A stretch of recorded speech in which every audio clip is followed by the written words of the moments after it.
Booth camp को लेकर राजनीतिक विवाद बीजेपी और टीएमसी के बीच सामने आई है। लोकसभा चुनाव के लिए रायन नंबर 1 ग्राम पंचायत में बीजेपी बूथ कैंप करना चाहता है, लेकिन बीजेपी ने आरोप लगाया कि सत्तारूढ़ तृणमूल कांग्रेस के लोग उन्हें रायन 1 ग्राम पंचायत में बूथ कैंप लगाने से रोक रहे हैं। इसके बाद बीजेपी नेतृत्व मौके पर पहुंचे। भाजपा युवा मोर्चा के महासचिव सुधीर रंजन साव ने कहा कि हमें सत्तारूढ़ पार्टी तृणमूल कांग्रेस के लोगों ने कैंप लगाने से रोका।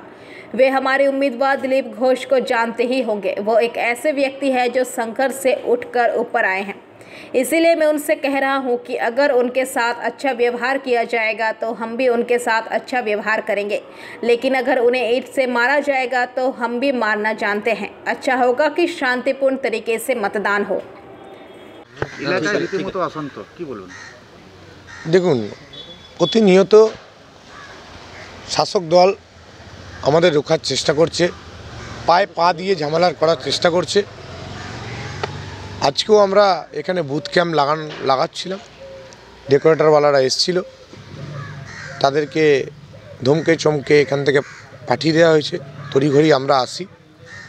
আমরা আসার পর আমরা আমাদের ডেকোরেটরওয়ালাকে সঙ্গে নিয়ে এসেছিলাম। এখানে আমরা বলেছি যে আমরা প্রথমে এসেছি, আমরা এই বুথ ক্যাম্প করব। তো তারাও দেখলাম সরে চলে গেল।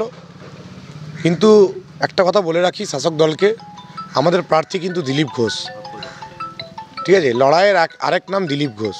লড়াই কীভাবে করতে হয় দিলীপ ঘোষ আমাদের শিখিয়েছেন, আমরা দিলীপ ঘোষের কাছে শিখেছি।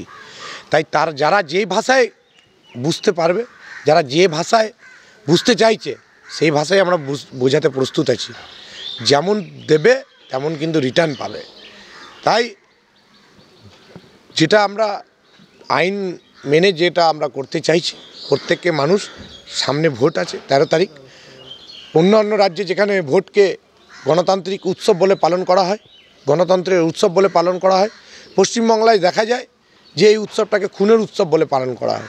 ভোট হলেই বোমাবাজি হয়, ভোট হলেই লুট হয়, ভোট হলেই খুন হয়, ভোট হলেই মারামারি হয়, দাঙ্গা হয়। এটা পশ্চিমবাংলায় দেখতে পারবেন। দিলীপদের বাড়িতে পিছনে দিলীপদা এখানেই তো থাকেন। হ্যাঁ, দিলীপদা থাকেন। তো এরা পায়ে পা দিয়ে ঝামেলা করতে চাইছে। তো এরা ভুলে যাচ্ছে যে আমাদের প্রার্থী দিলীপ ঘোষ। যারা যে ভাষায় বুঝতে জানে সেই ভাষায় দিলীপ ঘোষ বোঝাতে জানে। আমরা সব দিক দিয়ে প্রস্তুত আছি। যে ভাষায় বুঝতে চাইছে সেই ভাষাই বোঝাবো। ভালোবাসলে ভালোবাসবো, ইট ছুড়লে আমরা কিন্তু পাটকেল ছুড়বো। যে ভাষায় বুঝবে সেই ভাষাই বোঝাবো। প্রশাসন এসেছিলেন, প্রশাসন কি বললেন? প্রশাসন এলো, প্রশাসনের ভূমিকা পালন করেছে। প্রশাসনের ভূমিকা নিয়ে আমাদের কোনো ইয়ে নেই। প্রশাসন যথেষ্ট আমাদের সহযোগিতা করেছে। সুধীর রঞ্জন কুমার সাউ, ভারতীয় জনতা যুব মোর্চার সাধারণ সম্পাদক, বর্ধমান জেলা। Bureau report, PVTV news.